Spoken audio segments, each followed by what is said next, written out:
What is up, guys? It's your buddy Blue Spooky here with another daily video. Your standard 1 hour and 30-minute affair. If you guys end up enjoying this video, please be sure to like, share, comment, and subscribe if you feel so inclined. If you have any thoughts about the stories in this video, please be sure to leave them in the comments below, as one of my favorite things about doing these videos is reading your guys' comments, even if I can't always respond to them. Last but not least, if you'd like to go that extra step and support the channel even more than you do by just watching the video already, go ahead and click that join button next to the subscribe button. It's $2 a month at the lowest tier, and you get a special icon next to your name when you comment, and special emoticons that you can use when you comment as well. No content will be locked behind the paywall, of course. It's simply something extra you can do if you'd like to support the channel a little more. Either way, I will get right into the video, and I hope you guys enjoy the true scary stories. Thanks for watching.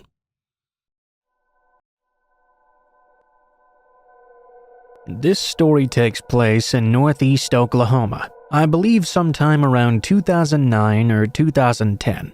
I was around 14 years old when this happened.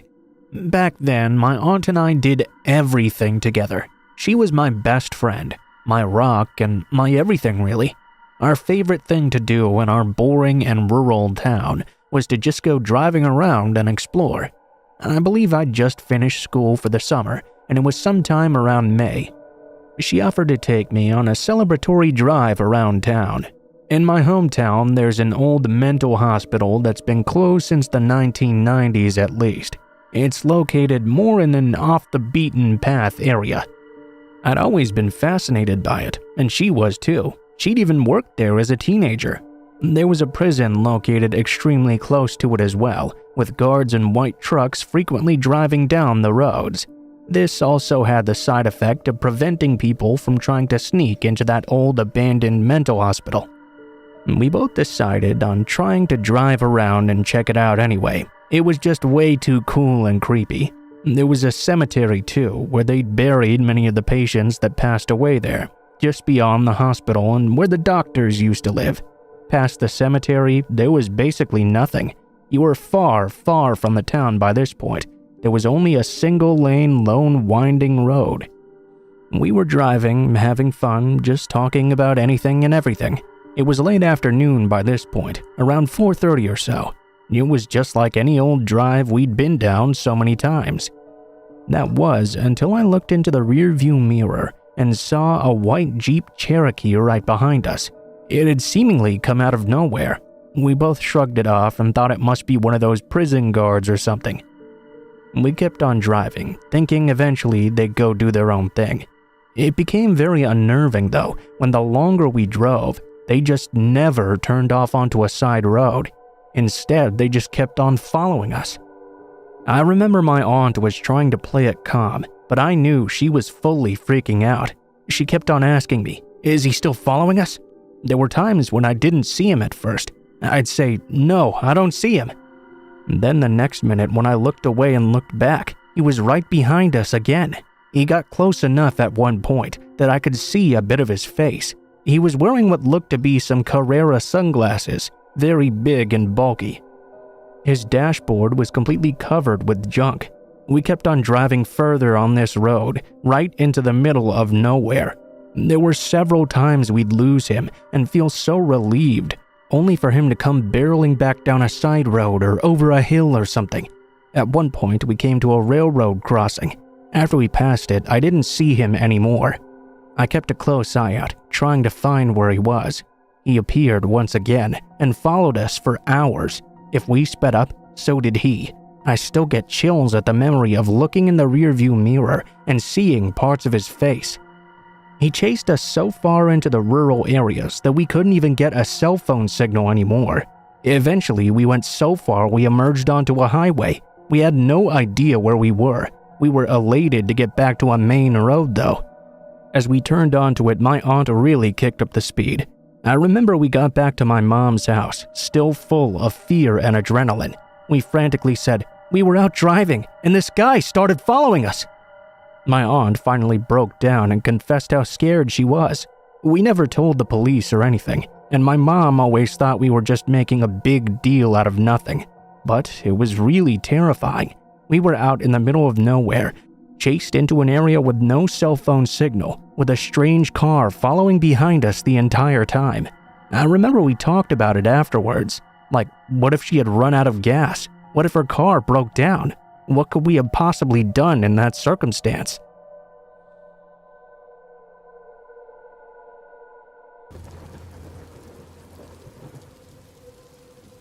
Some background information before I start. I'm a 23-year-old female, and I live in a very rural part of Tennessee, at the base of the Cumberland Plateau in the Appalachian Mountain Range. It's so remote that I can't even get internet hooked up at my house. I have to use mobile data if I want to access it. Despite how remote it is though, I do really enjoy living so far out in the country. I expect that I always will. My boyfriend and I have two very protective dogs, Roxy and Crackerjack. We've also grown up around firearms and know how to use them well. We genuinely felt safe being alone in our isolated house. We have a 2.5-acre property, and our closest neighbor is over 3 acres away. No one has any reason to bother us and come onto our land uninvited. This happened to me back in late November. I was enjoying my night off from work as a caregiver while my boyfriend was working late. He would not be home until 2 or 3 in the morning. This didn't really bother me though, as I've stayed overnight at my house plenty of times alone in the past 2 years. I decided to go to bed early and wake myself up in a few hours when my boyfriend was supposed to get home. That way I would be awake to greet him. I climbed into bed with both of my dogs and fell asleep around 1:30 in the morning or so. My bigger dog, Roxy, started growling deeply at the bedroom window and woke me up sometime in the night. I tried to get her to hush, fairly certain there was a coyote or something roaming around our yard, but she suddenly started barking extremely loud. I heard something crash and fall outside against the bushes by my bedroom window. Roxy bolted to my bedroom door and started scratching it, still going crazy and barking while trying to get out. I quickly got up out of bed with my other dog. I grabbed my loaded revolver from under my bedside table and carefully opened my bedroom door.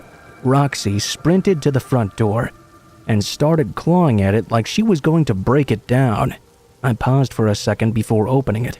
If it really was just an animal out there, I didn't want my dogs loose to sprint after it in the darkness and possibly never be seen again. I decided to look out the window that was beside my front door and get a sense of what I was dealing with. What I saw more than shocked me. It honestly scared me.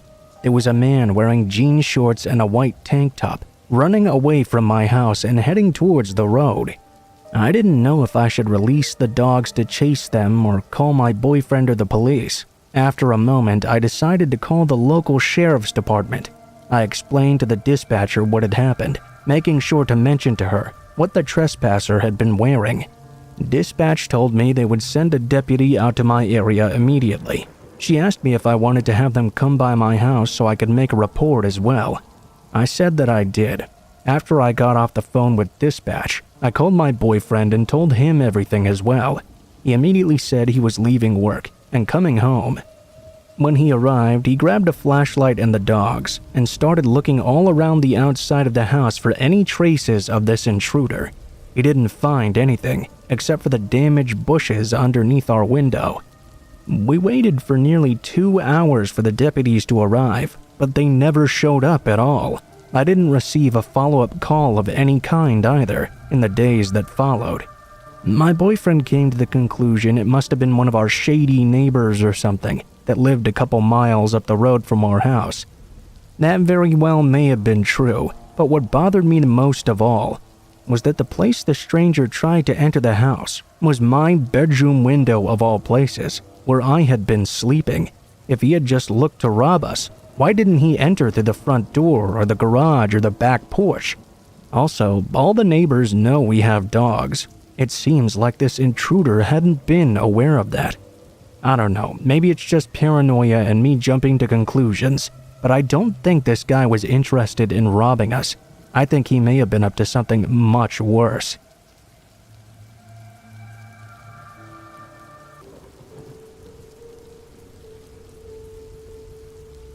I was 4 years old, camping with my family.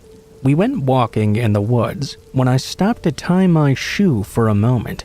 My parents also slowed down, but they were walking a little ways ahead of me. All of a sudden, out of nowhere, this woman with the exact same colored hair and eyes as me rushed up to me.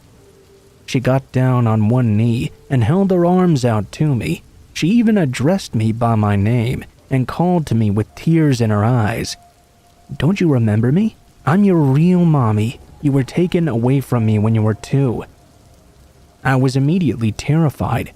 I ran away from the woman to my parents and tried to tell them about the lady. When they looked back, they only caught a brief glimpse of her running away. This messed me up for years. I really thought that lady was telling the truth until I was about 10 years old or so. I was convinced that I had been kidnapped from her, when in reality, she was trying to kidnap me.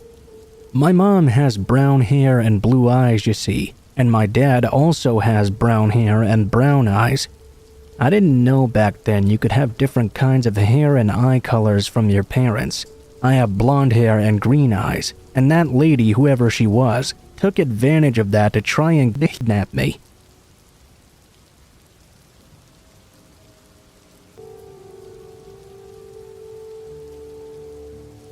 My hometown hit the national news on April 16th to April 23rd, 2017. The Facebook killer was found at a local McDonald's and was chased towards the downtown area, where eventually he offed himself. This story is about my very close encounter with that man. I'm a 25-year-old female. It all started on Sunday, April 17th. It started out as a normal day. I woke up around 3:30 p.m. as I worked the night shift at a local fast food restaurant. I wouldn't go into work until around 5 p.m. or so. Work went on as normal until my boss got a text from his roommate saying there was a guy that shot an old man and filmed it on Facebook Live.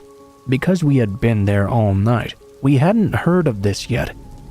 There were apparently various reports of him being seen in our city at a store that was near the restaurant as well. Those reports were unverified though, and the police said there was no reason for them to believe he was here. My boss dismissed it as a social media frenzy and a bunch of misinformation, although he did make sure to double-check our lobby doors and make sure they were indeed closed and locked. The rest of the night went on like any other Sunday night. At home, I woke up at around 3:30 a.m. or so and hopped on social media, trying to see if they'd found that Facebook killer yet. To my dismay, he was still at large. Luckily, there were some reports he was spotted in Philadelphia. I was relieved, but decided I would walk home that night after work. My shift went by slowly but smoothly, and at around 2 a.m. or so, I got out of work. I decided I was going to stop by a 24-hour store that was nearby. I picked up some groceries and was done about 2:45 or so. As I was walking home, though, I see a man in a white Ford Fusion. I was extremely paranoid at this point, so I dove into some bushes, hoping and praying he didn't see me. The car ended up pulling into another fast food restaurant, but without stopping the car, he turned around and pulled away. I continued to sit in those bushes until his headlights were out of sight. I then booked it home and went straight to bed. The next morning, I woke up and found out that the Facebook killer had been seen driving in my city once more. Driving, you guessed it, a white Ford Fusion. He'd been spotted the previous night, about 500 yards away from where I work. While I was hiding in those bushes, that sighting of him was shortly before the police chase started that eventually ended in him losing it. I understand the story might not seem particularly scary on the surface, but to me it could have meant my life had he seen me. He stated on a Facebook Live video that he was going to kill as many people as he could before the police caught him. In retrospect, I probably should have called the police as soon as I saw that car, but obviously I was not 100% sure it was him. I'm still pretty on edge about the whole thing. I feel very sorry for that poor man he killed as well.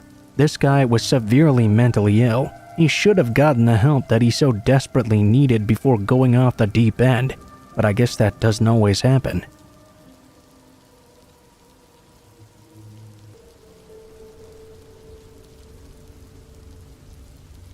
Back in the late 90s, my parents used to run a local skating rink in the small town I grew up in. There wasn't very much to do around that town, so most of the time my friends and I would hang out there at the rink. We weren't exactly the rebellious type, so we didn't do anything like go out back and smoke cigarettes or anything like that. We were all just about having fun skating. Since my parents both had day jobs, the rink would only be open between Thursdays and Sundays, which meant Monday through Wednesday I had the place all to myself. They would often have me meet them there after school, and I would either do my homework at one of the tables or throw on a pair of skates and roll around. They would then take care of the business stuff in the back. One rainy afternoon in February, when the rink was decorated all over with pink and red hearts for Valentine's Day, my mom and I stopped off there after she picked me up from school. I didn't have any homework to do that night, luckily, so I had the freedom to roll around all I wanted while my mom took care of some paperwork in the back office. As I was out on the skating floor, doing laps while the Bee Gees were playing over the PA system, I noticed what looked like the silhouette of a person ducking behind one of the barricades. The lighting wasn't very good though, since the place was technically closed right now. Only about half of the overhead lights were on. I was used to skating in the semi-darkness, but I would be lying to you if I said it was completely safe. There were lots of isolated spots where you couldn't really see just beyond the barricade. Being a dumb kid, I ignored that possibility of a creepy figure crouching in the darkness and just kept on skating. A few minutes later, I'd made it to the far side of the rink to step off the skate floor when all of a sudden an arm shot out from behind the barricade and grabbed my face. A hand wrapped around my mouth and covered my eyes. Seconds later, I felt another arm wrap around my neck in a chokehold. My skates were jerked out from beneath me as I was being dragged away sideways. My legs were dragging behind me. I couldn't regain my balance because the wheels of the skates kept sliding around beneath me. Had the intruder continued to simply drag me away, I probably would not have been able to escape from their grip. For whatever reason, though, they decided to try and lift me up off the ground, maybe to get a better grip on me. My feet left the floor and were no longer sliding. I took advantage of that moment to try and kick the guy as hard as I could. My skates connected right with the middle of his shin. The man cursed and stopped in his tracks. I kicked him over and over again until he released me. By some miracle, I landed on my skates well enough to skate away like a bird flying across the skate floor to the other side of the rink. I glanced behind me to see the figure exiting out the back door, holding his leg in pain with a limp. A minute or so later, I explained to my mom through a river of tears what had just happened. She immediately locked down the building and called the police. To make a long story short, the cops never found who the would-be kidnapper was. I couldn't give a very clear description of him because it all took place in one of the dark areas of the rink. Needless to say, this put a stop to my after-school skating sessions for a while. After the incident, we made it a point to check the place more often and make sure all the doors were locked and secured. About 5 years later, my parents ended up selling the roller rink. It was just too much for them to handle on top of already having full-time jobs. People always ask me why I didn't bite or scream or fight back. Well, in that moment, I was honestly so shocked. For the few seconds it took, I didn't even know how to react. I'm glad I had the clarity of mind to kick out when I did, or else who knows what might have become of me. Despite the terrible experience, though, I hated watching the place being torn down. After it was sold, they tore it down to make way for a new subdivision or something. That's always stuck with me over the years. Something that I was too young to realize at the time was that the gatekeeper must have known that I sometimes skated in that rink alone. I sometimes wonder, how many times was I ice skating by myself, completely unaware that someone was watching me from the shadows?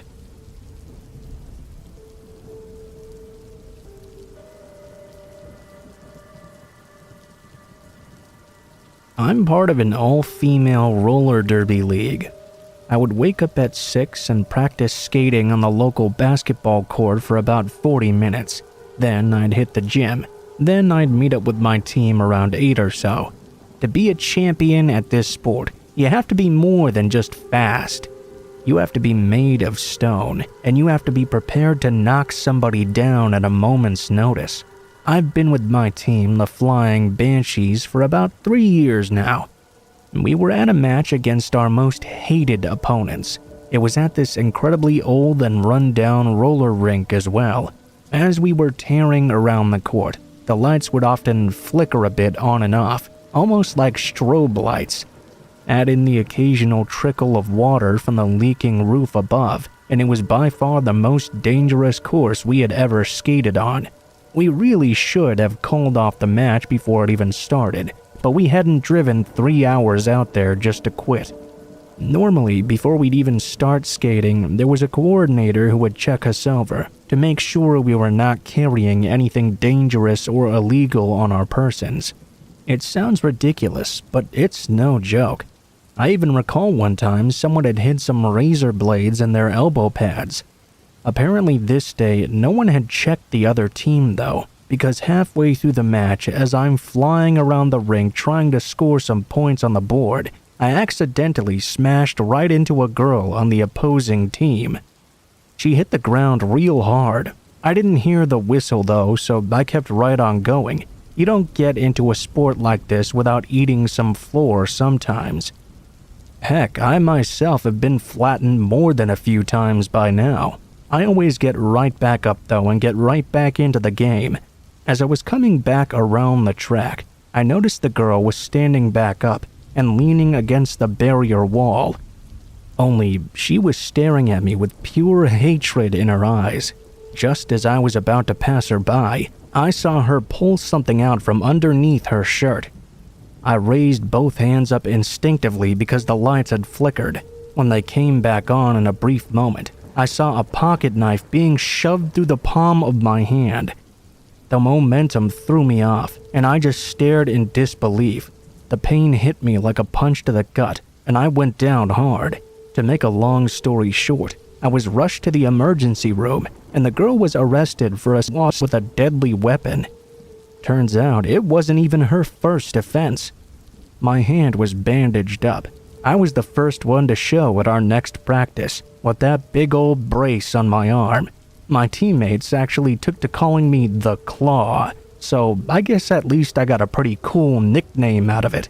One thing that still bothers me though, and sometimes I can't help but dwell on, if those lights hadn't flickered in that exact moment when they did, she might have planted that knife somewhere far worse than my hand.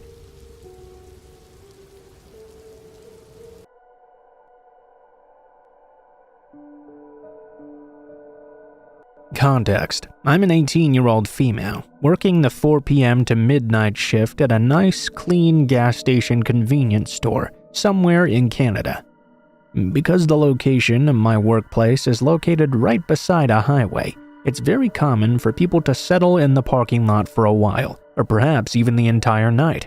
What isn't common, though, is when someone parks right outside the window beside the cash register, parallel to the building. It was about 11 p.m. I was just preparing to close my shift, excited to go home and get some rest. I still lived with my parents at the time since I was only 18. A rush of customers came and went when I noticed a car parked weirdly outside. Right beside the cash register, there's a huge window in order for the workers to look out to see the customers at the pumps. Mind you, many people had parked there momentarily before. but none had ever parked parallel to the store, snuggled right up against the curb. Whatever, I thought. Maybe someone that was just especially exhausted. 11:30 rolled around, and the car was still parked there. I had to go outside to shut the oil shack, which happened to be right next to where this car was parked. As I closed the shack, I looked into the car to see the driver's seat reclined all the way back. A man was laying back with a smirk on his face. I rushed inside and got behind the counter, right as one of my regulars walked in. I pointed out the man in the car, joking that he must be waiting for me. The regular seemed to actually be worried, telling me to call the cops. He warned me to be safe and said that he had to get back to work. I decided against doing so though. The guy could have easily just been resting after an especially long haul. At around 11:45 though, I decided to at least call my sister. The guy was still outside. We lived about 15 minutes away from my workplace, the perfect amount of time for her to get there in time for my closing. I told her the lowdown, to which she responded she was leaving right at that moment and would be there soon. At 11:48, the man left his car. Well, I was closing in less than 10 minutes, and now he decided he wanted to get a snack or something. I watched him, and I noticed he was walking around near the pumps, sort of staring off into the sky and swaying. Later, I assumed he must have been looking for cameras. At 11:50, he walked into the store, not paying any attention to me at all. Instead, he walked right toward the bathrooms. A couple of customers walked in. Because I was busy with them, I assumed the man may have walked out without me knowing so. At 12:01, my sister showed up. Thank God, I could see the guy's car was still parked outside, but there was no sign of the man. She came in and asked what was up. I asked if she had seen him anywhere. She replied no, and that's when my heartbeat increased. I looked at the bathroom doors, where both signs were green. When the bathroom lights are on, you can see a glow from underneath the doorway. The lack of glow made me assume there was no one in either, because the lights are motion censored. I told my sister I had no idea where he was, assuming both bathrooms were vacant. I began to go locking the doors and shutting off all the lights. My sister, with her balls of steel, opened the women's bathroom just to check. Guess who was there, sitting on the toilet waiting? She closed the door and began shouting at him that the store was closing. A couple of minutes passed and the man was still hiding there in a stall. It was about 12:08 now when the creep finally left the bathroom. He grabbed a random cookie, slapped $1 on the counter and walked out. He never even looked at me. He got right into his car and sped off in a hurry. I finished locking up the rest of the place and met my sister at a Tim Hortons nearby. Had my sister not been there, I don't know what the outcome would have been when I walked into the bathrooms to do all the closing stuff for the night. I could easily not be typing this right now. Thankfully, that day at the beginning of my shift, I put in my 2 weeks' notice. I had to work the next night, which was pretty uneventful, but even then I was scared to even go outside. After telling my parents what happened, my mom pointed out the man might have been scanning the property for cameras and gone into the bathroom to wait for me to check them during the closing process of the store. He must have parked parallel for a quicker getaway. I'm so glad I'm done working there now.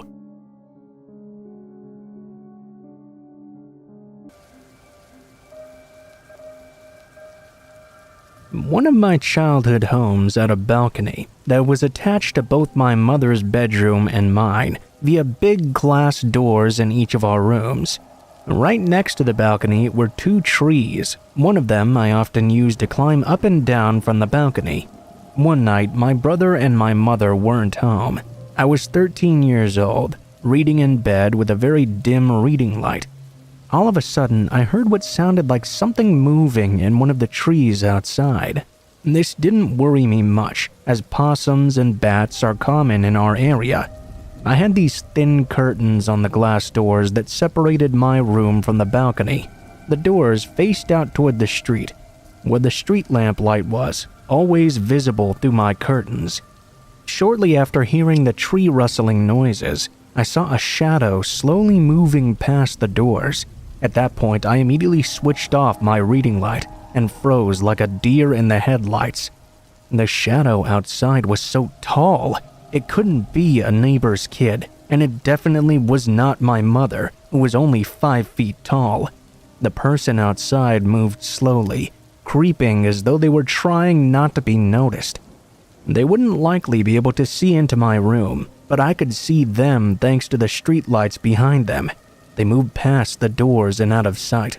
I sat there unable to move or even think about what to do, other than be absolutely still. That was until I heard another sound. The sound of someone clearly trying to open the glass door to my mom's room. I didn't know if she had locked them or not, but I wasn't taking chances. I moved as quickly and silently as I could to my bedroom door and locked it up tight. I listened for what the person was doing now. They were still jiggling the door handle, but it sounded like the doors were refusing to open. I felt a bit of relief that this person couldn't get in. Surely all I had to do now was wait for them to realize that. Then they would just leave. I heard light footsteps move back along the balcony to my set of glass doors now. I saw his shadow stop directly in front of them. Again, I froze. He couldn't see me, and he couldn't know that I could see him either. I saw the shadow of the man's hand reach up to my door handle. My heart stopped. Had I locked those doors today? I couldn't remember. I had been out there earlier. What if I'd forgotten to lock it? The seconds leading up to him grabbing that handle felt like an eternity. Thankfully, when they tried to open the door, it didn't budge. It was locked. I sighed such a sigh of relief. I was worried he might have actually heard me. It seemed he didn't, though. After this, he began pacing the length of the balcony. I didn't have a cell phone, and the landline was at the other end of the house. I was too scared to take my eyes off this person. I was silently crying and praying they would just leave. Then I heard him stop moving. I could just break the glass, you know. Before I could even process this, I saw car headlights turn around the corner of my street, then stop at our property gate. It seemed my mom was now home. The person on the balcony moved out of sight. When my mom came inside, I was absolutely hysterical. I was barely coherent, telling her what just happened. Eventually, I did manage to get the message across.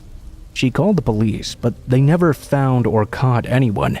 A neighbor did report a truck in the street, though, that matched the description of a truck that had been reported recently for attempted child abductions near my school. The school was only a block away.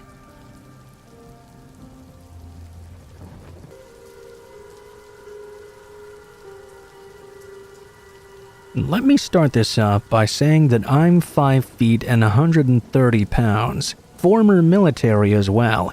I may be a bit on the smaller side, but I don't scare easy.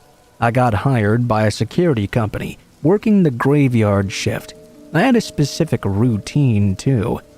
I had to go to certain areas and hit them with a magnetized wand key to unlock doors and gates at specific times. It was nothing I couldn't handle though. I was already a bit of an insomniac, and driving helped to clear my mind, so the job was almost ideal for me. After turning on a new route for a few days, I was ready to hit it on my own. This specific route took me to the edge of the city where the warehouse was. It was firmly country out there. There was no traffic and very few light posts either. Even the cell service was sketchy as well.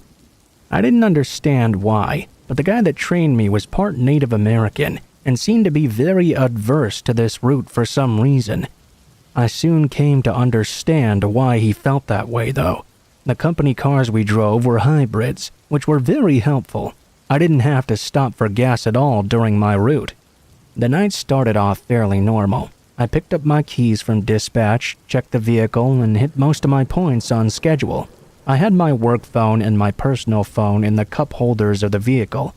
My giant flashlight was secured firmly to my hip. I made my way out to the outskirts of town to hit my next checkpoint. I exited the highway and didn't notice anything unusual. No traffic, no people. The area was very dimly lit and quiet as usual. I pulled around the warehouse to the side gate where my checkpoint was. That's when I noticed a dark figure standing under the light post a few yards away. Strange, but not exactly a crime. I continued to make my way forward. only to notice it seemed the figure had simply disappeared into the mist. Now I was spooked. I froze and didn't want to get out of my vehicle. I didn't want to lose my job either, though.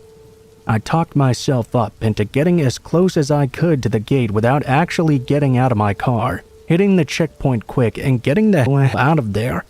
I tried convincing myself that I hadn't seen what I thought I just had. The figure had simply walked away quickly through the darkness and I'd missed it. Just as I approached the light post, though, my car turned off altogether.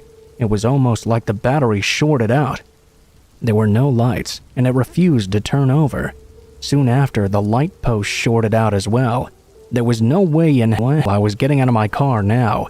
I tried to call dispatch on my work phone, but I couldn't get through. Next, I started calling my coworker from my personal phone, but same thing. I tried hitting the steering wheel, and eventually the car turned back on. I floored it all the way to the highway, nearly forgetting to turn the headlights back on. I didn't go back to that checkpoint all night either. When I was questioned about it by my boss, I explained what happened. He simply said, "No one told you?" Apparently everyone knew something weird was going on at that warehouse, and no one had bothered to tell me either, convinced they were all either individually crazy or because they thought I wouldn't believe them. I pleaded to be put on another route, but was softly denied. Before I reached the area the next time I was on patrol, I requested my supervisor to meet me at the checkpoint should my vehicle malfunction again. He informed me he would be a few minutes behind me. Now more satisfied that everything would go all right, I exited the highway. It was a typical quiet scene, but I was on edge. I felt my paranoia kicking in. I turned the corner to the checkpoint. The road was empty. I took a quick look around and got back in the vehicle. As soon as I closed my door, though, I saw a woman standing in the middle of the street. Slightly creeped out, I closed my door and tried to get a good look at her before calling dispatch. She had long hair that was covering her face and was staggering around in a strange way. She moved over to the side of the road opposite the warehouse, leaving me just enough room to pass by. I decided to chance it rather than wait for such a strange person to approach me. I floored it. The vehicle started to act strangely a few feet past the woman. I screamed beyond frustrated, punching the steering wheel. I called my supervisor, only to receive no answer.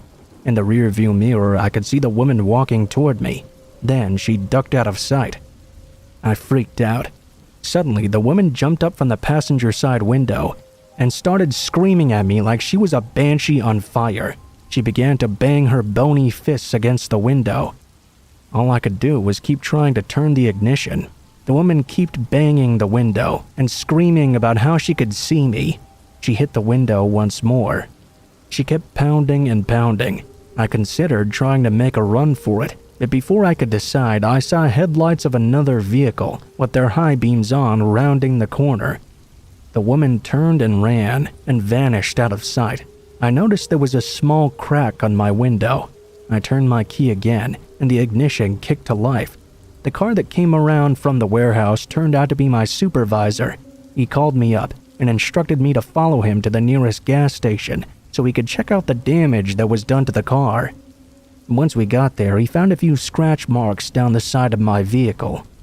There were also some dents in the passenger door where it appeared someone had kicked it. Of course, there was also the small crack in the window. I really had no idea what to think about that. We reviewed the security camera footage and saw my vehicle drive up to the checkpoint in perfect condition. So I guess that girl really did all that damage. That was enough for me to resign from my position. I decided the day shift was the place to be after that.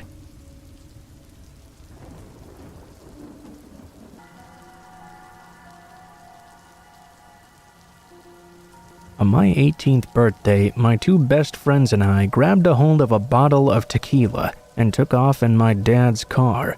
We went to the old arcade by the shore of Lake Michigan. It had been closed down for a few years because, no joke, Jeffrey Dahmer had apparently targeted one of his victims there or something. And the police had sealed the place off to collect some evidence, and it was just never reopened to the public. On the far side of the building, though, there was a skate floor. One of my friends knew there was a way to break in through that area. Our plan was to get drunk and skate around before heading to the arcade. We knew we couldn't actually play any of the games. Obviously, the power would be out, but we thought it would be cool to look around for some old prizes or some souvenirs or something. We parked the car down by the lake and entered in through the side door. Even though the door said push, my friend pulled open the door with all his might and it just kind of cracked open easily. It was only a few inches though before a chain caught it in place. There was still enough room for all three of us to slip inside though. We each immediately took a shot and turned on our flashlights. We began to walk across the wide open floor with our footsteps echoing loudly throughout the large room. There were empty beer cans and all sorts of trash strewn all over the floor. We decided to strap on the skates we'd brought with us and ride around in the dark anyway. Yeah, we were some of the dumbest kids you've ever seen. But come on, we were having some fun. We didn't even make it one lap around though before one of my friends tripped over something hard that was sticking out of the ground. We all stopped and shined our lights over to the area and discovered the obstruction was actually a red candle of some sort. It had been melted down so far to its base that it had basically sealed itself against the floor and become a bump. Being the dumb kid I was, I took an awkward swing at it with my skate and knocked off a chunk of wax. I was going to keep right on skating, completely oblivious to the possibility of tripping over anything else, when my friend scanned his flashlight around the ground further. He discovered a big circle had been painted on the floor. Inside that circle were many other circles intertwining, and there were at least 5 or 6 other candles scattered about the entire area. I laughed and said, "Damn, some real exorcism went down here, man." My friend skated into the center of the circle, where something had clearly been burned there. The floor had long ago been scorched with black. I kept laughing, but my friends were more curious than amused now. They kept examining the circle, and another friend raised their flashlight to the ceiling. Just above the circle, somewhere in the rafters above, she noticed something. She then called out to us, "Hey, do you guys see anything up there?" My other friend and I glanced up, and we saw what appeared to be a few chains of some sort dangling from above. Something large and bulky was suspended just out of sight in the darkness. I leapt up and swatted at one of the chains. That was incredibly stupid because I was wearing skates and I fell flat on my ass. When I came back down, my friend immediately started choking and screaming though, not because of me, but because apparently when I'd smacked that chain, something wet had struck her head from above. My other friend shined his flashlight on her.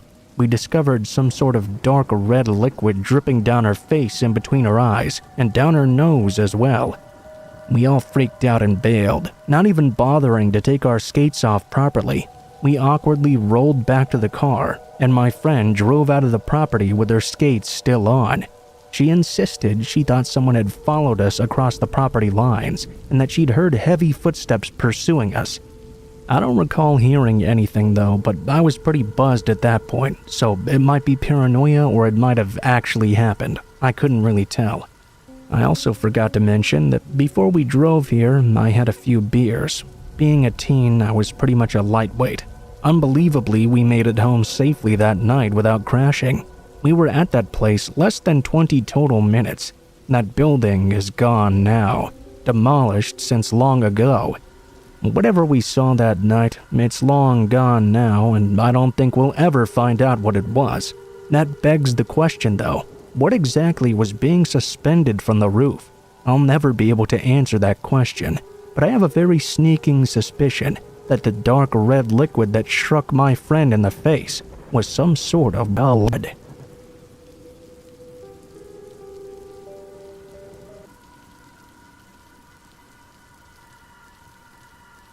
I have a coworker named Paul who was in the Navy back in the 1970s. He was stationed on the USS Shreveport. We got to talk one day about the perils of being at sea and how in some instances the weather can be the least of your concerns. Paul explained while being stationed on the transport ship The crew used to be paid in cash every other week.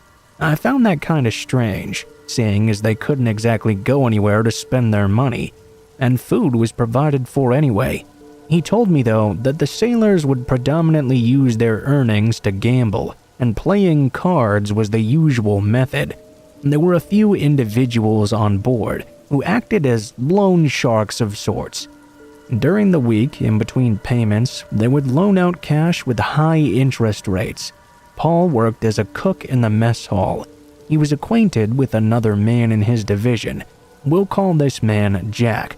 Jack was constantly behind on his debts to the loan sharks. Keep in mind, there was no place on board the ship where the loan sharking sailors couldn't find you either. It's not as though you could seek help from the officers. Jack finally fell so deep into debt, he was never going to be able to repay what he owed.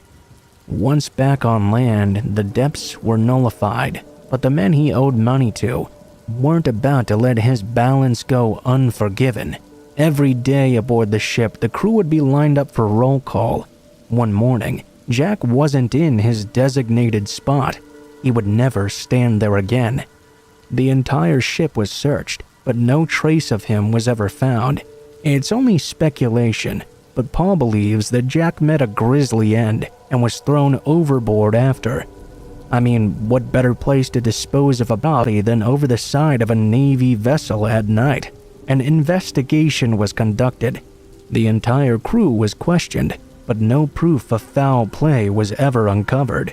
It was concluded that one way or another, he had ended up in the water that night, and it was ruled an accident. The problem with that, though, is that aboard every ship, regardless of the weather or time of day, there's a watchman stationed at the stern, keeping an eye on things and watching for anybody who's fallen overboard specifically.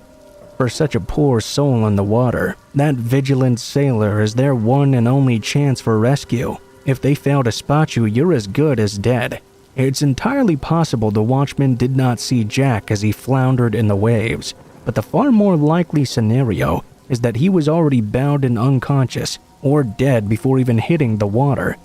Kinda makes you wonder how many countless bodies have been tossed overboard, claimed by the sea, and been forgotten by history.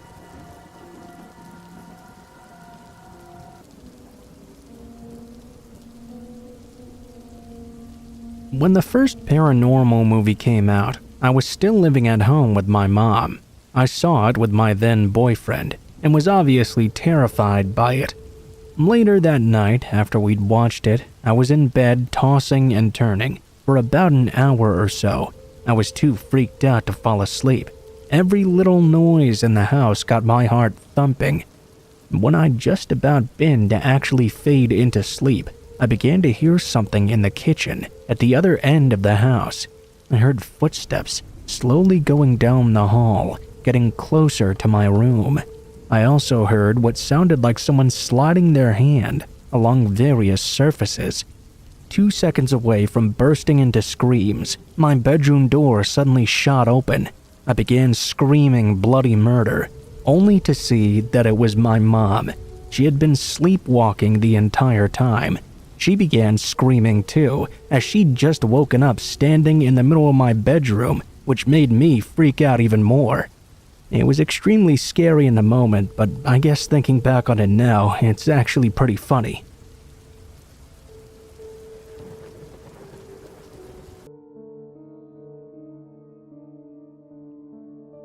I'm going to tell you a story that happened when I was 17. It still freaks me out so much. I don't even know what happened that day. Honestly, I'd like to have your opinion on it. It was in November, and my friend Jacob was going to have his birthday. For the past 17 years, I'd been the best of friends for him. I proposed he sleep over at my house and have some fun together, then go for a walk the next day with some of our friends in the forest. He thought it sounded really fun. Everything started going well at first. He slept over at my place, and the very next day, we left with some friends for 2 hours of road trips. Well, 4-ish trips, really. It was a bit far, as at the time I lived in the city center. After we got on the road, though, I realized I'd forgotten the keys to my house at home. Therefore, the door to my house was not locked. I told myself though, hey, we're in town and few people frequent the suburbs anyway.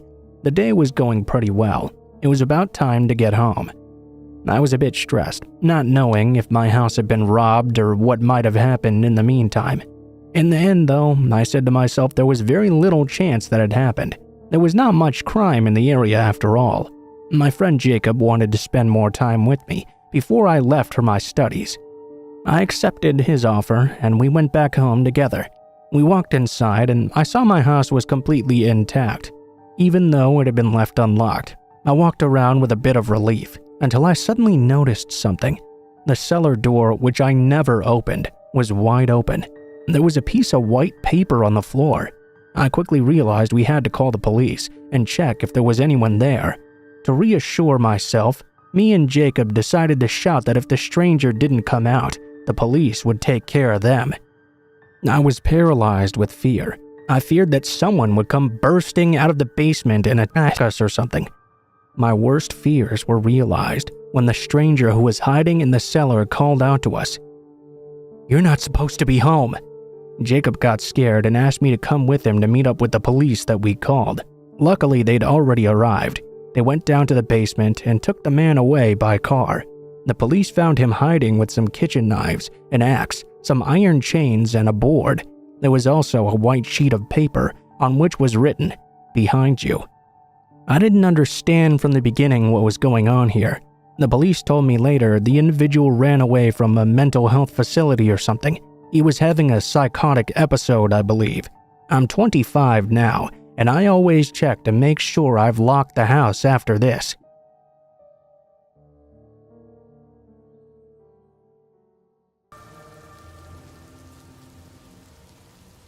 Some years ago, I was staying at my parents' place, looking after their cat while they were away on vacation. A little before 5 a.m. one morning, I was awoken to the sound of glass on their front screen door shattering, followed by pounding on the door itself. I went over to see what was happening. Long story short, one of the neighbors had a grown child living with them who had a psychotic breakdown that night. He attempted to murder both of his parents with a big knife from his kitchen. His mom had escaped the carnage and ran to my parents' house for help. I let her in, of course, as I couldn't leave her out there to fend for herself. Her arms and hands were covered in defensive wounds. She had also been stabbed several times. I called the police. Thankfully, she ended up surviving. Unfortunately, her husband did not. The kid committed suicide soon after. The scariest part that I didn't know until later, though, was that as I let the mother in, as I was closing the door, I thought I saw someone else outside. I opened it thinking maybe the father needed help too, but no one was there anymore. After that, I shut the door again, not thinking about that when such an emergency was present. I went back to helping the mom. A neighbor who had been woken up by the confrontation inside their house and happened to look out the window told me the son had been chasing his mom. He'd chased her right up to the front steps of my house. He turned away though after I closed the door and went back to finish killing his father instead. If I had been even 5 seconds later letting her in, she would have been killed right on my front doorstep. A couple of seconds faster opening the door again, and he would have still been there to come inside and finish us both.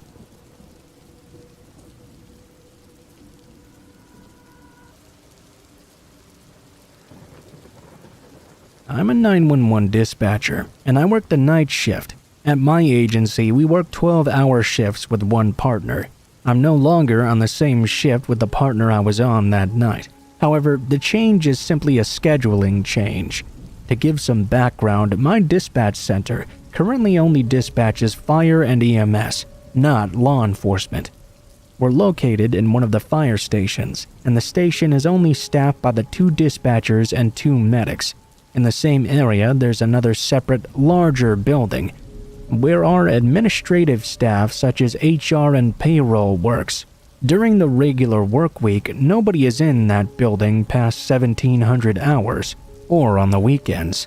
In that building, there's a very nice updated firefighters' quarters, which includes a large kitchen, a pool table, a couple of large and comfy couches, and a television. Our department is a volunteer department, so the firefighters' quarters are not staffed or occupied unless there's a special event, or someone decides to crew the station for a night. Being on such long shifts, I sometimes cook when the phones aren't ringing. Our area also has a small kitchen. We're often missing a pot or a pan, so we'll venture over to the nice updated quarters because they have what we need or are missing. About 3 or 4 months ago, late at night, I was trying to bake some banana bread, and we of course did not have a bread pan. It was around 2:30 in the morning, and I told my partner Mike I was going to run over to the admin building real quick to see if they had what I needed. I grabbed my badge that allowed me to buzz into our buildings after hours and walked out the door. I started walking across the parking lot and took in the fresh, chill yet crisp air that met me. It was a short walk over to the admin building. I flashed my badge up to the buzzer and heard the lock click. The night was extremely dark, and only the building's exterior lights were on, so the inside was dark as well. I walked in and turned to my immediate right to buzz into the firefighters' quarters. I had my iPhone playing my Spotify playlist and tucked it into my back pocket. I walked into the firefighters' quarters and flicked on the 2 kitchen lights, but left all the others off. I began sorting through all the cabinets trying to find my bread pan. I was having quite a bit of difficulty finding it though. I decided to look in their large walk-in pantry instead. As I'm ruffling through everything though, I hear a muffled bang from outside the firefighters' quarters, out in the main lobby. It wasn't extremely loud, but it was loud enough for me to hear it over my music playing. I stopped and froze. I thought for a second that maybe Mike had followed me over to come check on me or something, since it was taking me so long. That was quickly debunked though, when I realized 2 things. First, even if he was worried, he wouldn't leave dispatch without anyone at a console ready to answer a 911 call. Second, I had my cell phone on me, so he would have just called or texted me, not followed me over. My second thought was I must have left the doors unlocked on accident, and somebody had followed me in. That was also quickly debunked though. The doors aren't manually locked and unlocked. They automatically lock about 10 seconds after the initial buzz in. I quickly found myself on edge, but figured it was probably just the loud air ducts, or perhaps the heating kicking in. It was a very large building after all. I kept rifling through the pantry without further incident. Still no bread pan though. I exited the pantry and closed the doors, and walked over to the sink to check in the dishwasher, thinking someone may have used it already and not put it away. Soon after I walked to that area though, a strong, unpleasant, very recognizable scent took over my senses. It hit me all at once, and I couldn't believe how repulsive it smelled. As an EMT, I was able to identify the scent right away from the few times I'd encountered it. It smelled like that of a decomposing dog or something. I started commenting to myself how wretched it smelled, and that the firefighters really needed to man up and do a better job of keeping up with this area. Not a second after I'd made my remark about lazy firefighters, I heard a deep, manly scoff and a chuckle coming from the other side of the quarters. I was not immediately alarmed, only slightly startled. I walked over to see who the hell happened to be in there at such a late hour, without knowing what they were doing. I walked out of the kitchen expecting to meet someone wearing the fire department clothing, but nobody made themselves readily known. I followed up with a curious, "Hello?" I made an awkward chuckle, as well as thinking about how stupid I must have looked blindly looking for this firefighter who'd startled me. There was nothing and nobody around though. I can hardly explain the feeling, but an ominous presence washed over me. My eyes began watering, my arms were raised with goosebumps, and my heart was almost doing backflips in my chest. I looked left and right to find nobody there still. I walked over to the light switch and flipped them all on. All of them switched on, except for the one closest to the couches and TV. I just about lost my stability. I looked over at the dark section with the couch facing away from me. I just imagined a crazed killer laying on the couch with a sinister smile spread across their face and hiding from me just out of sight, ready to jump up at any moment. I began rationalizing though and realized I was being way too dramatic. I had to use my badge not once but twice to gain access to the area where I was in, so it was clear nobody was there who shouldn't be there. I spoke up again, now really thinking it was a firefighter messing with me. It wouldn't be cool, but it wouldn't be out of the ordinary either. "Hey man, you scared me. I'm just trying to find a bread pan. How come you didn't tell us you were crewing tonight?" I began approaching the couches, hoping someone would answer me. Nobody responded though. I stopped about halfway from the lights to the couch and waited for another second. "Okay, screw off, dude. It smells like literal death in here. You need to clean the hell up. It's nasty." At this point, I was getting real mad. This guy was messing with me. It seemed like a cruel and mean thing to do. Still, no one answered me though. I started to second guess myself. Maybe it was my music that somehow sounded like someone laughing. I took a deep breath and went to grab my badge. I closed the dishwasher. It was clear I was not going to find my beloved pan. I walked over to where I'd previously smelled that bad smell, and much to my surprise, it no longer smelled like that anymore. There was still a lingering unpleasant odor, but nowhere near as strong. I slammed the dishwasher shut and turned to leave. I switched off the lights and pressed the bar to walk out the door when I heard what sounded like nails against the textured wall coming up from behind me.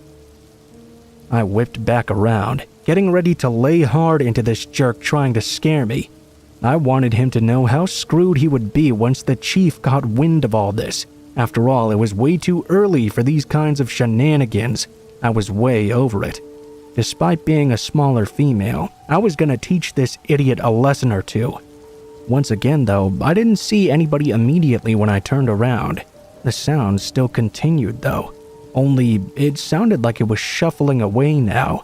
I backed up into the press bar again with some force. This time I nearly fell through the doorway. I turned to run out of the firefighter's quarters. As I turned and began quickly pacing out of the admin building, I caught a glimpse of a dark figure standing at the end of the long open lobby near the side exit door. The most eerie part was how his silhouette was illuminated by the green exit sign. All I could make out in that split second was whoever this was very large. That solidified the whole experience for me, as I knew nobody should have been in that building. I ran all the way across the parking lot, back to dispatch, and buzzed myself in frantically. I apologized to Mike for taking so long, and word vomited the entire encounter to him. He seemed shocked, and had never heard of anything like that happening. He's also a firefighter with the department, and had been there for many years, yet nobody had ever said anything similar happened. We decided to watch the security cameras posted outside and watch over that entrance to the admin building. No one seemed to have exited during the night. We investigated the next morning, only to find nothing out of place and nothing unusual as far as I know. There haven't been any deaths or anything like that occurred on this property, and I've never experienced anything out of the ordinary since, so I don't think this is some random ghost story or anything like that. I tend to think rationally, as you do in my field. I've heard my fair share of horrors and nightmares unfolding on the phone with callers, and seen many things out in the field. This experience definitely scared me though. I'll never forget that bone-tingling fear of someone being able to see you, but knowing you can't see them.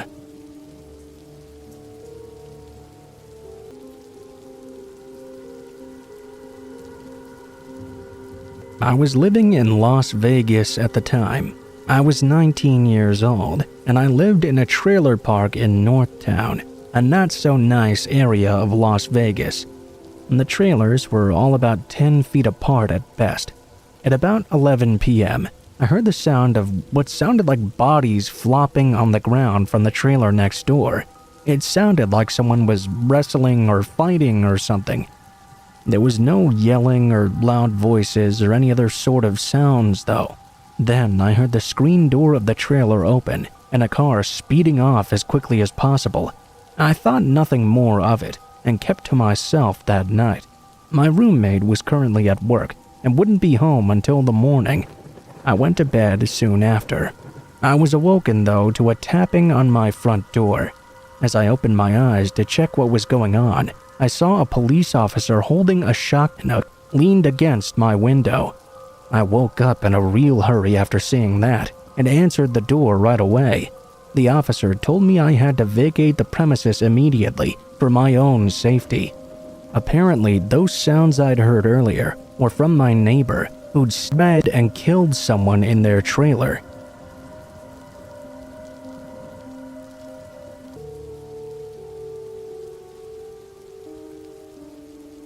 I'm part of an exclusive girls-only paintball club. Normally, we meet about 8 or 10 times during the summer months to battle in designated paintball areas. On one occasion during the off months, though, we chose an isolated private location to meet instead.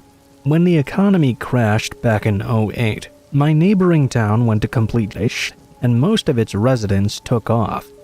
Because of this, there was an abandoned shopping plaza that was hidden behind a small section of woods. This area used to house a Toys R Us, a Kmart, and even a Goodwill before the whole thing was shut down. It had been deserted so long that 6-inch grass was growing up in between the cracks in the parking lot. Of course, there were chains and fences blocking off the property, but after scoping it out a bit, my girlfriends and I concluded it wasn't being actively monitored, and security wasn't making regular stops either. We decided to turn it into our personal battlefield. We broke open a few doors so we could run through the abandoned stores and make it more fun. Plenty of fixtures and shelving had been left abandoned. We dragged some of it out to the parking lot to use as obstacles for cover. We spent most of our Sunday afternoon there, paintballing and recoloring the whole place with splotches of red and blue everywhere. We were enjoying ourselves quite a lot, actually, until we heard over the radio an emergency notice to stand down. Apparently, someone had been injured. We all gathered in what used to be the Toys R Us stockroom and discovered that one of our friends had fallen down a hidden shaft that had been hidden underneath a tarp lying on the floor. It was about an 8-foot drop and was only accessible by a ladder. It led down into some kind of a basement area. Our friend was bruised and shaken, but she would be just fine. A few of us helped her climb out, but myself and 3 others took flashlights down into that section of the basement. We soon discovered something very unnerving at the very end. There was a row of iron shackles bolted into the wall. There were scratch marks on the floor and wall too, and what looked to be long dried blood. It almost resembled some kind of torture chamber. A feeling of dread overwhelmed me. I can't quite explain it, but have you ever been to a place where you could just tell something terrible had happened there before? The iron chains didn't appear to be that old either.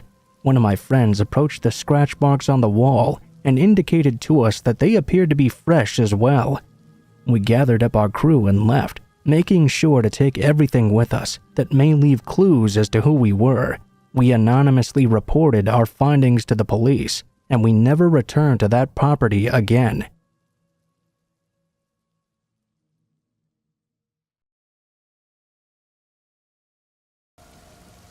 When I was 12, my family lived in an isolated house deep in the woods. I remember it was December just before Christmas, and we were gathered around the Christmas tree in the living room, watching TV.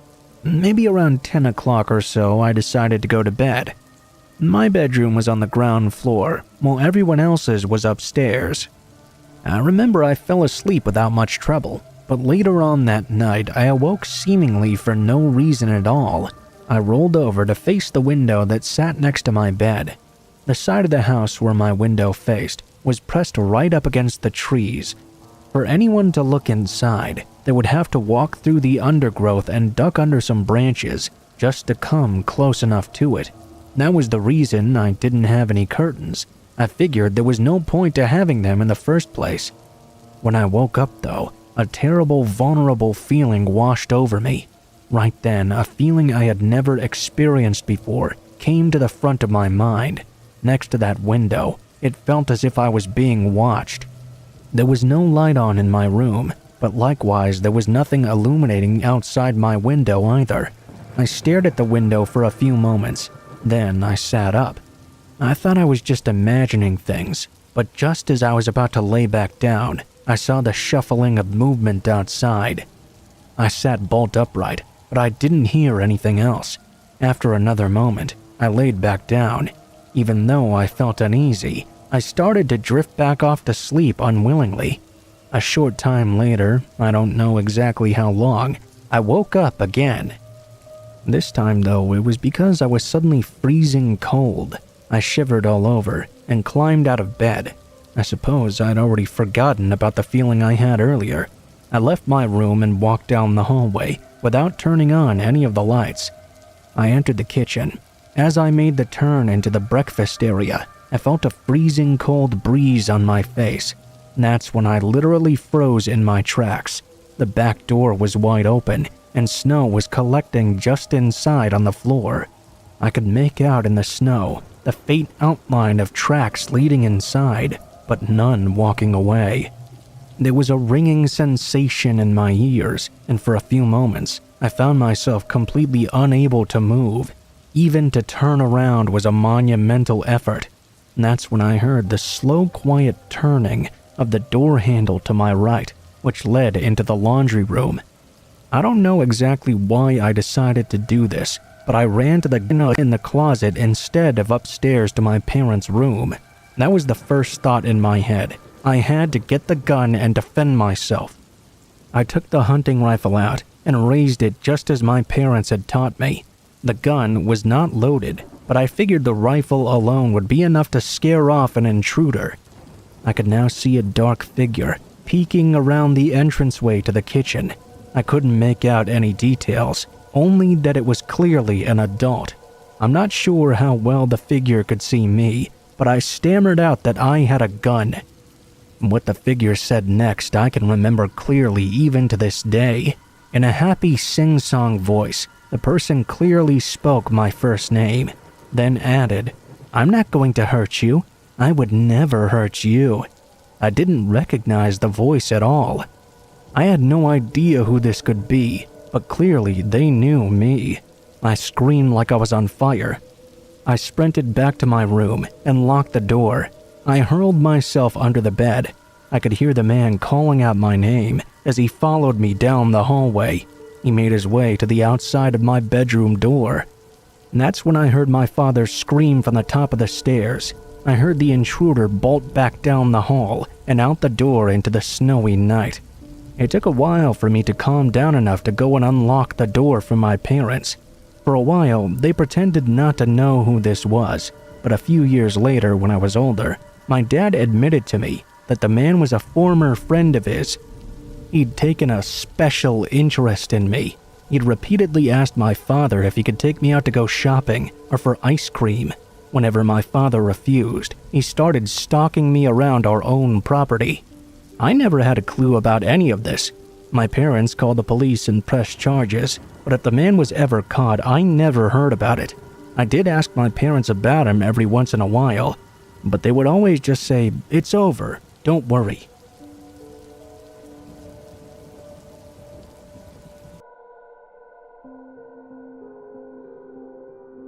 When I was 17, I was living in one of those small towns without the community feel. It was a toxic place rampant with drug addiction and lots of crime. I learned from a young age to always watch my back and where to not go past dark ever. This town held a lot of trauma for me, some even scarier than this incident I'm about to share with you. I left the town a few short months after this happened, and I would never think of moving back at any point in my life. For context, I was working a lot and finishing up my senior year. We didn't have a working washer and dryer at home, so I had to go to the laundromat to do my laundry every time. We lived on the outside of town, so it took about 10 minutes to drive into it. We were so secluded out there. There were no streetlights at all, and I lived on a street right in between two mountains.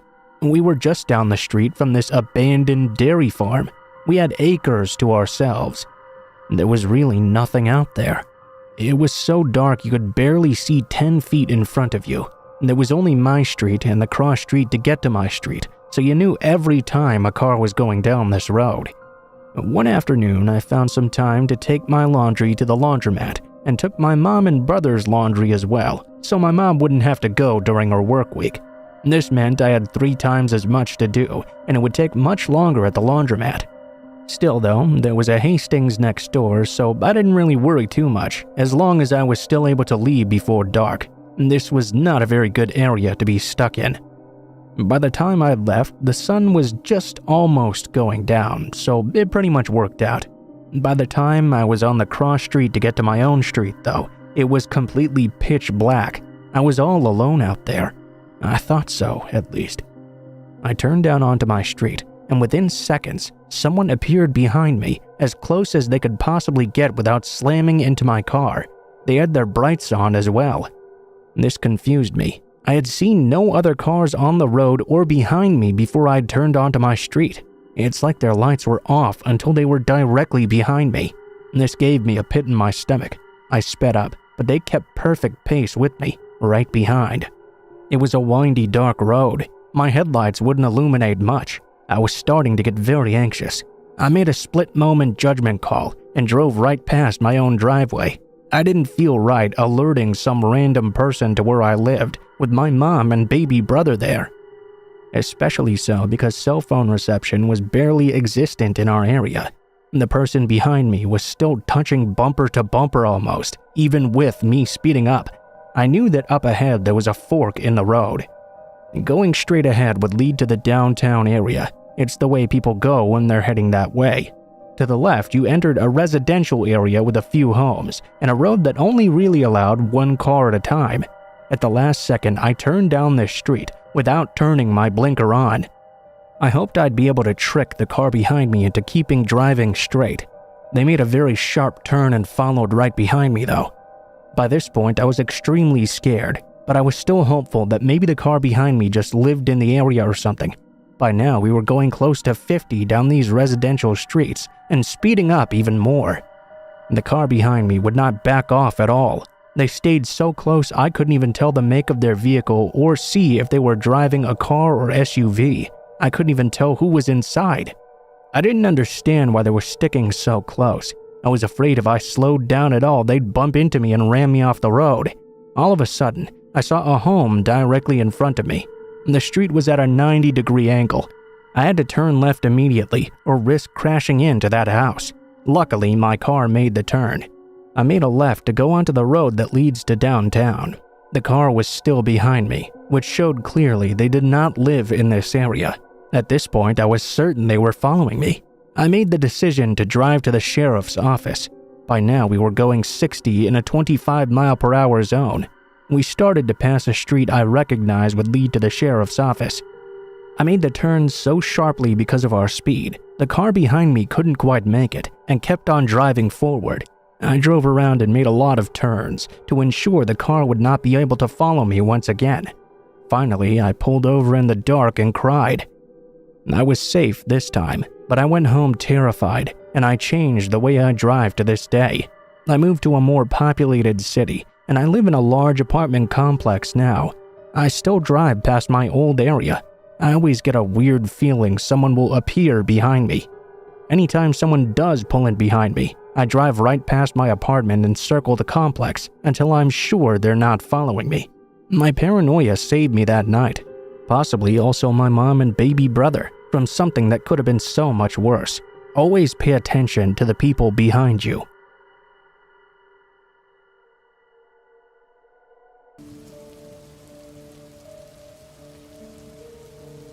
So, the other night, my friends and I were walking to the movies at around 9 p.m. As we were heading through the plaza where the theater was located, I decided to stop and have a quick smoke in front of the empty storefront that used to be a Toys R Us. My friends all paused to wait for me and pulled out their phones while I leisurely peered through the window into the darkened store. I noticed the front doors were locked with chains on the outside. It was a bit weird how they were secured like that from outdoors where someone could easily break the lock and go inside. As I looked past my own reflection and let my eyes wander down the rows of empty shelves, I noticed a faint glimmer of light from down one of the aisles. I moved a few steps over and tried to get a better look at what this could be. When I noticed it again, I realized it wasn't a source of light in itself. It was a reflection of 2 points of light. This reflection was staring back at me, and I realized it was the light reflecting off someone's eyes from deep in the back of the store. I spoke aloud, "What? No way!" I pressed my hands up against the side of my face to get a better view, while my friends all asked me what was happening. The eyes shifted, marking the person was turning around. They vanished only for a second though, before reappearing in a new spot a few feet away. I knocked on the window and called out, "Hey, there's someone in there trying to freak me out or something." As soon as I said that, something large struck the window from inside the store. I leapt back in surprise. A large metal bracket had just been thrown against the window from somewhere in the store. My friends all saw it too, and immediately rushed over. I continued to retreat backwards. In that split second after the bracket struck the window, I thought I saw the eyes shift again, and I could barely make out a shadowy figure crawling across another aisle. They were not walking either. They were crawling on all fours like some sort of animal. Whatever I was witnessing was either a severely deranged human being or some sort of unknown creature. My friends started recording the inside of their store on their phones, but none of them could capture anything. It was just too dark beyond the window. I dropped my cigarette and immediately started walking away. Even if this was some prank, I was done with all that ish. We saw the movie as we intended and walked home using a different route without passing by that store again. I'm gonna be honest, after the movie I pretty much forgot all about the encounter until recently. I guess when something strange like that happens to you, your subconscious just kinda swallows it up and chooses to overlook it. You know, it just kinda doesn't make any sense. Can't really be categorized since you don't know what it was all about, so you just kinda don't reflect on it. I did some research and apparently that building is going to be demolished next month.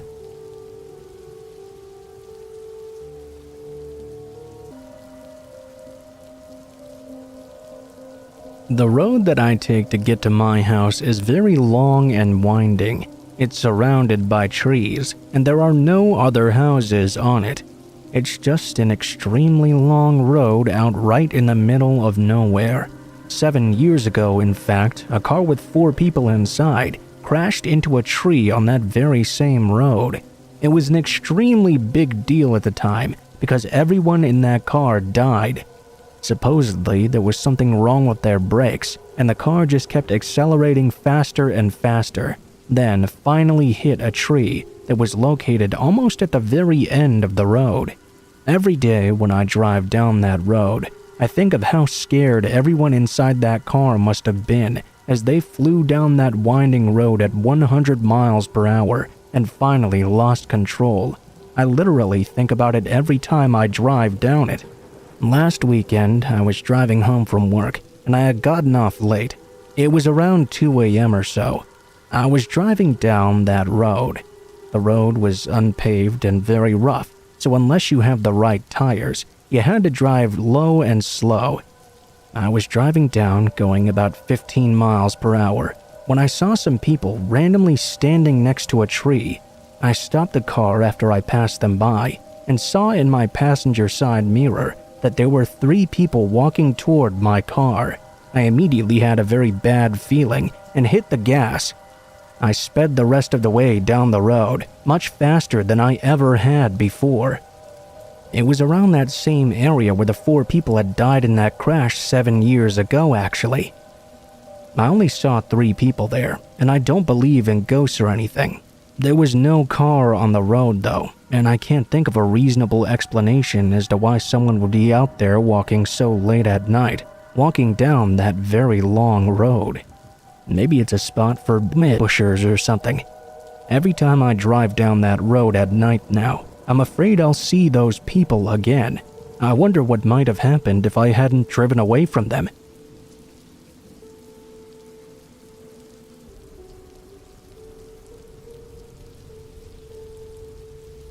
My twin sister and I rent a small house at the end of a cul-de-sac. Beyond the tree line in our backyard is a chain-link fence, and behind that fence is a closed-down Toys R Us store.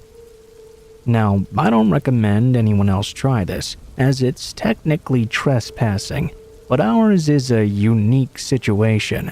We couldn't resist taking advantage of it. When big franchise stores go out of business, they liquidate all their stock. Most of it gets heavily discounted for the sake of clearing the shelves, while some of the nicer stuff gets packed up and shipped off to warehouses, where I'm sure they'll be sold online or something. Quite a bit of it, though, is just junked away. My sister and I would just watch as employees would exit out the back and dump load after load of merchandise into the dumpsters. Keep in mind, none of this is great quality stuff. In fact, it's mostly cheap-ish. But the way I see it, once it's in the dumpster, it's trash, and it's free because of that. After business hours, my sister and I would wheel our rolling suitcase back through the trees and sneak through the opening. We'd go through the fence and go dumpster diving. We found a few neat things over time too, mostly posters or displays for video games, some cheap action figures and dolls every now and then, a few board games and damaged boxes. We would collect it all the same, put it all in our little suitcases and head back home. Now, given that we're in our 20s, we knew we shouldn't have been doing this at our age, but we couldn't resist saving all this cool stuff. I mean, it was just gonna rot away in the landfill anyway. Most of it we actually kept, and some of it we even gave away to friends. We didn't resell any of it online or anything. After we'd gone dumpster diving about 7 or 8 times, I was getting pretty tired of it. There was always actual trash in the dumpster as well that we would have to sort through, including old food. Once I even had flies buzz right into my mouth. Needless to say, I was ready to call it quits on this whole thing. But my sister pressured me into doing it one last time. Normally, we would go at dusk and stay for about 20 minutes or so, then leave. We didn't like going after nightfall, because then we would need flashlights, and that would draw too much attention to ourselves. The final time we went was already after dark though, mostly because I'd procrastinated quite a bit. I really didn't want to go. When my sister and I slipped into the opening in the fence, I handed her one of those tiny keychain flashlights and told her to keep it handy while she looked around. She hopped into the dumpster and started digging through all the junk. I recall it was mostly just shelving at this point. A few of those plastic displays for posters were left as well. I was casually pacing back and forth watching the area around us and taking the stuff she handed to me. I tossed it into a bag. For the record, neither of us had been drinking. We weren't carrying any weapons and we weren't acting obnoxious or drawing attention to ourselves either. In fact, we were barely talking. Yeah, we were trespassing, but that alone isn't enough of a crime for what was about to come.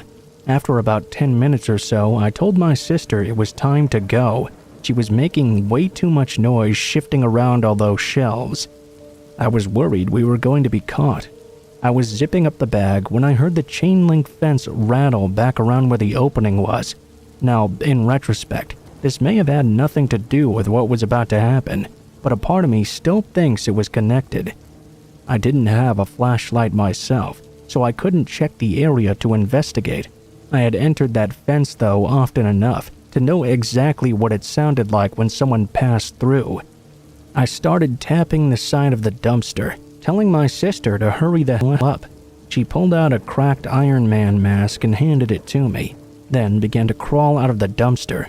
Right as her feet touched the pavement, the lid of the dumpster swung down hard and slammed itself right on her fingers. The sound of the lid falling that hard was like a bomb going off. I jumped about a foot into the air, and my sister cried out in pain and started cursing.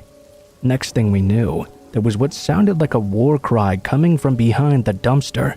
A man stepped out from behind, clearly having closed the lid himself. He stepped out swinging and swung one of those retractable nightsticks right at my head. It was pure luck that I chose to step backward in that moment and barely dodged the blow. The baton made a loud clanging against the dumpster. The man screamed like a madman and swung at me again. I yelled for my sister to run. We abandoned the full suitcase and sprinted toward the front of the building. The man was still chasing after us, screaming in a language we couldn't understand. He was right on our heels at first, but my sister and I were both in pretty good shape, so after a while we left the guy in the dust. Fortunately, we were both in our sneakers that night.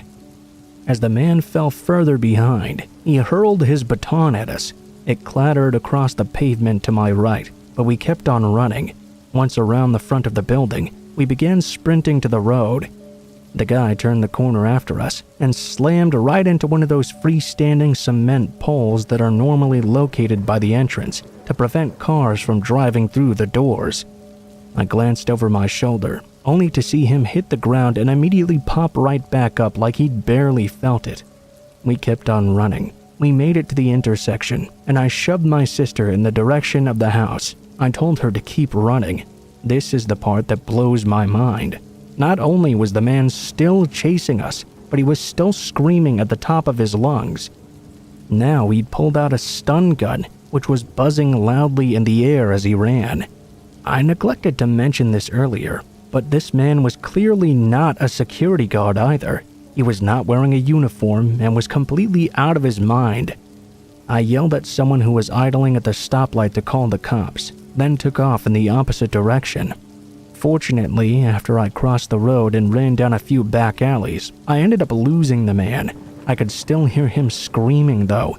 I doubled back as I watched him run in between parked cars up and down the street, clearly furious he had lost us. I kid you not, he then set one of his own sleeves on fire. I cut back around a gas station and made it for home. I heard the sirens approaching in the distance. When I got home, I discovered my sister was already safe, although one of her fingers were broken, and she ended up losing 2 of her fingernails as well thanks to the dumpster lid. I know the story might seem somewhat comical now looking back at it, but as it was happening, it was terrifying. It was just so surreal. This guy wearing a hoodie and jeans just came out of nowhere caked in sweat. He was clearly not a security guard or anything. He didn't even announce himself before asking us. He just immediately started swinging away. I have a horrible gut feeling that he may have killed us had we chosen not to run immediately. My best guess is he was some random homeless guy with some serious mental issues. I don't know what ever happened to him, but needless to say, my dumpster diving days are very much over.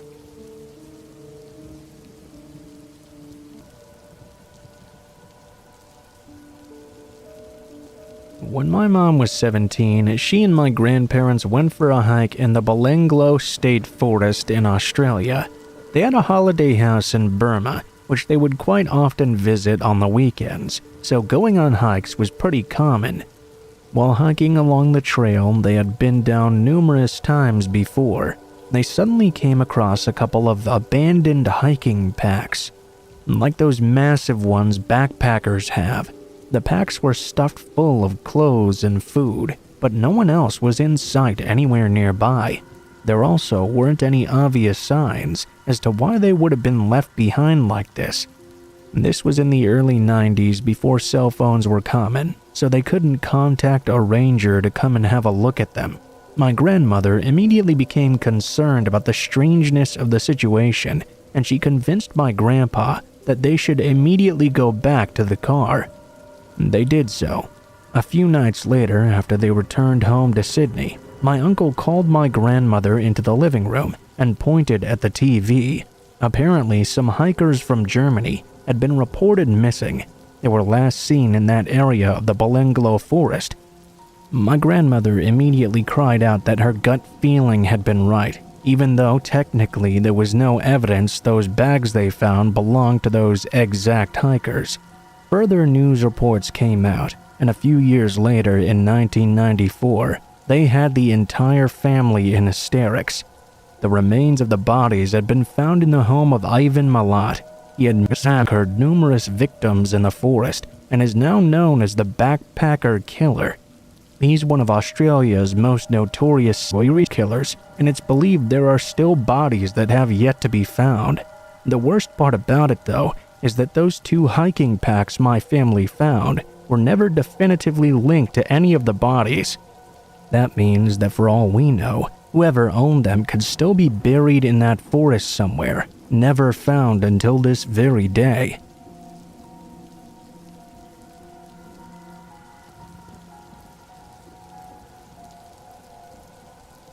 I had pulled over one night to discipline my 2 young children when a car pulled up beside me and told me there had been a wreck just over the next hill. Traffic was completely stopped, so they suggested I take a side road that detoured the wreck entirely. I thanked them and they left soon after. I decided not to take that road because I'm from the country and I didn't want to get lost. As I drove by the detour road, I looked over, only to see the same couple had stopped and gotten out of their car. There was nothing but woods all around. It was just getting dark, and that's all I could see. The next morning, as I drove by the same road, I saw a dead-end sign just past where the couple had gotten out of their car. It still gives me the chills when I drive past it now, and it's been 15 years since that happened.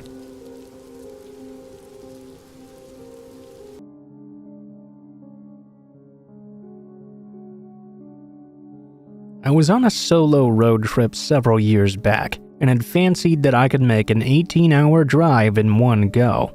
I was wrong, of course.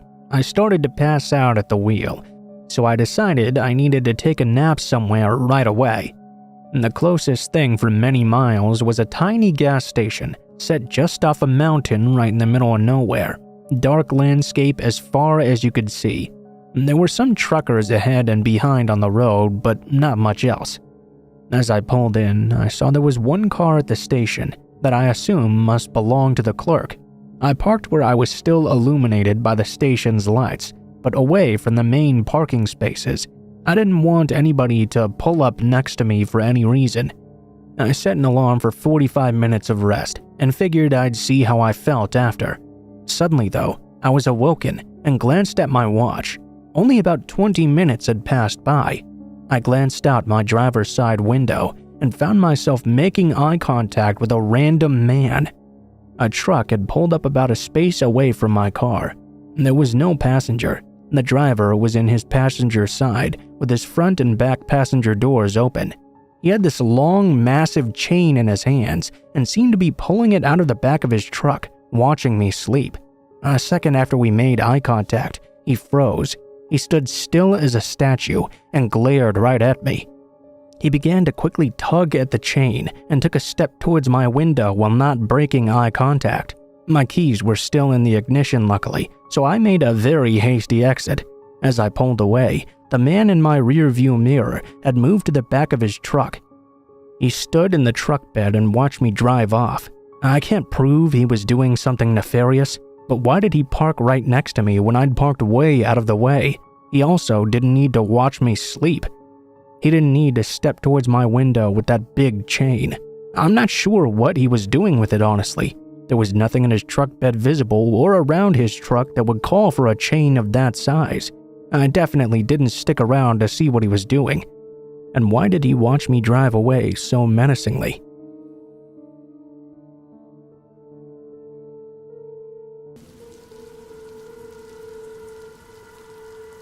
I grew up in an old farmhouse in a huge valley in a residential area. One night, my parents were out of town, and my aunt was staying with us to watch us. I was around 12 or 13 years old at the time. Me and my sister were playing on our trampoline, which was about 5 feet from the edge of a wooded hill. It was already dark outside, and it was fall as well. All the leaves had fallen to the ground. Out of nowhere, we heard a scream that could only be described as someone being murdered. Not only that, With those screams, we heard the sounds of the leaves rustling, like someone was frantically trying to get away from that area. My aunt heard it as well and came from inside the house. She ran out and saw us looking toward all the screaming. All of a sudden, it stopped completely.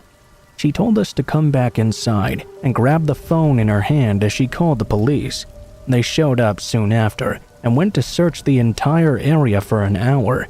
They didn't find anything though. My brothers and I never went near that area again after.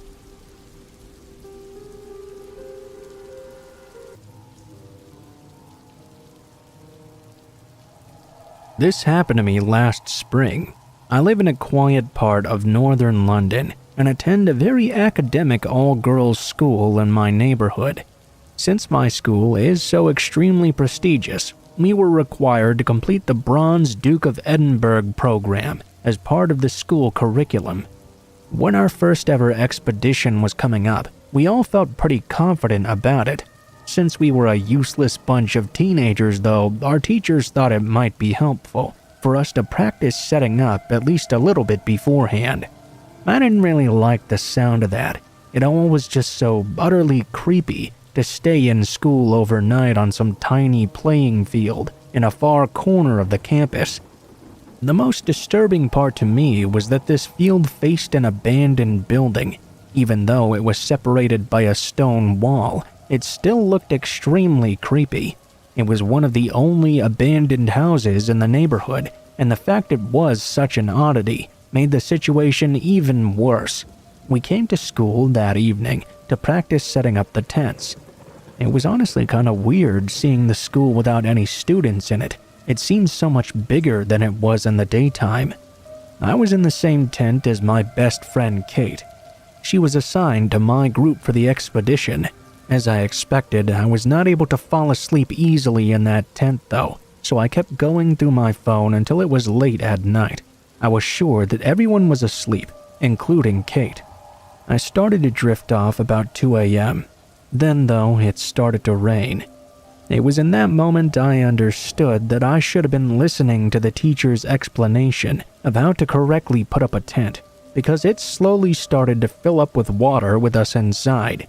I imagine we probably hadn't zipped up the outer layer properly, so I gathered every bit of strength I had and climbed outside, leaving my phone behind. I struggled for a while, but ended up successfully zipping up the tent. By the time I was finished, I was soaking wet, so I decided to grab a dry hoodie from my PE kit. I made my way over to our PE department, which had been left open just in case we needed to use the bathrooms. The halls were pitch black, so I was extremely creeped out as I went to the changing room. I turned the lights on and changed into my dry hoodie.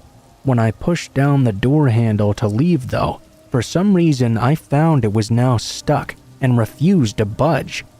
In fact, it almost felt as if someone was holding on to the handle on the other side. Being my 14-year-old self, I quietly called out, "Hello?" There was no response. I then asked in a very firm and clear-sounding voice, braver than I'd ever felt before, "Is there anybody there?" Again, there was no response. I started wiggling the door handle so hard that it actually came off right in my hand. At this point, the lights went out in the changing room. The situation seemed as though it was straight out of a horror film, but reality was now catching up to me. I could now clearly tell that somebody was on the other side of the door, because the light switch to the room was on the outside. I was about to have a panic attack, so without thinking, I started banging on the door and kicking while screaming for help at the top of my lungs. I was desperately hoping that a teacher or a security guard would hear me. I think it only angered the person on the other side of the door though. I saw the part of the door which the handle was still screwed on begin to slowly turn. I immediately ran to the other side of the changing room and locked myself in one of the shower stalls. That was the only place I had to hide. As soon as I locked the stall door, behind me I heard the door opening and a heavy footstep entering the room. I suspected this must be a man. I tried to silence my breathing with my hand, but I don't think I did a very good job. The footsteps soon stopped right outside my shower stall. At first, I didn't quite comprehend what he might be doing, but then I saw an eye glaring at me through one of the gaps between the door hinges. That was the most scared I had ever been in my life. I screamed like there was no tomorrow. I unlocked the door and kicked it open as hard as I could, smashing the man right in the face. I ran out of the changing room and down the hallway, screaming so loudly my own ears began to ring. The building was 20 meters away from the playing field, but I remember clear as day while I was running away. I turned around and saw a figure in a dark hoodie. I ran as fast as I could while screaming at the top of my lungs. That woke up most of the people that were sleeping in the tents. I was having a panic attack and I couldn't breathe correctly for 10 minutes after I arrived to them. I explained to the teachers what had happened after I calmed down. They called the police, but the man was never found in the end, probably because I accidentally gave him so much time to escape. Everyone was sent home straight after. I suspect whoever this was had been watching all of us from the abandoned building across the way that night. It still haunts me even to this very day.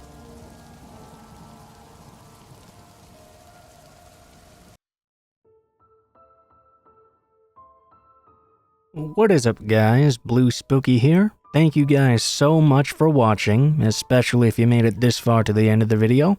If you liked the video, please be sure to like, share, comment, and subscribe if you feel so inclined. If you have any feedback for me as well, be sure to leave that in the comments below the video. If you guys have a story you'd like to send in, or if you'd like to contact me for any reasons, there will be links to my social media in the description below the video, including my Facebook, Gmail, and Twitter accounts. Go ahead and send me a message on any of those, and I'll try to get to you as soon as possible. If you do decide to send in a story, please be sure to include in the tagline what the name of the story is if it has one, what type of story it is if it has one, and how you'd like to be credited in the description below the video. Please make sure to include as much detail as you feel comfortable with, and try to use as much proper grammar as possible to make sure you have the highest chance of appearing in a future video. Overall, I think that's pretty much it for now, guys, so thank you so much for watching, and I hope you guys have a great day.